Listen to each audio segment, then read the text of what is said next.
Isang araw na tila pangkaraniwan lamang para kina Edo at Vianzi, hindi nila alam na may inihahandang napakalaking sorpresa para sa kanila si Kalengap Rab. Sanay na sina Edo at Vianzi sa simpleng pamumuhay. Maraming pagsubok ang kanilang dinaanan, ngunit hindi sila nawalan ng pag-asa. Sa kabila ng lahat, nanatili silang mapagmahal, masipag, at may positibong pananaw sa buhay. Kaya naman nang mapansin ni Kalengap Rab ang kanilang kwento, agad siyang naantig at nagpasya na gumawa ng isang bagay na hindi nila malilimutan kailanman. Isang hapon, inimbitahan sila sa isang simpleng salu-salo. Akala nila ay isa lamang itong pangkaraniwang pagkikita at kwentuhan.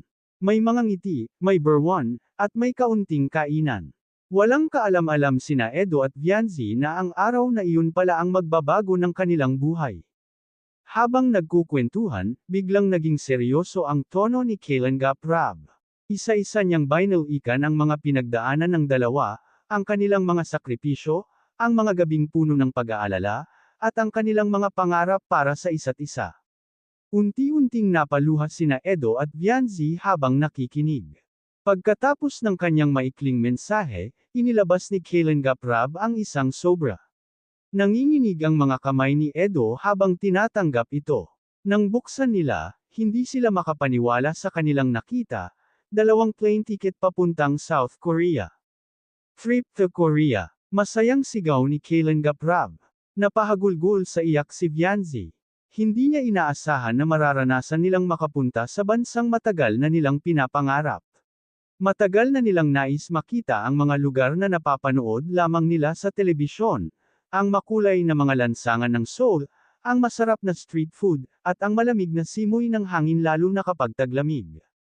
Hindi lamang ito simpleng bakasyon.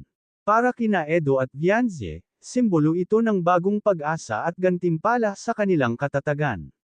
Isang patunay na sa kabila ng hirap ng buhay, may mga taong handang tumulong at magbigay ng ligaya. Isang paalala na minsan, sa oras na hindi mo inaasahan, may darating na biyayang higit pa sa iyong pinapangarap. At sa likod ng lahat ng ito, nariyan si Kalengap Rab, isang taong ginamit ang kanyang kakayahan at puso upang magbigay saya. Dahil minsan, ang pinakamagandang regalo ay hindi nasusukat sa halaga, kundi sa pagmamahal na kalakip nito.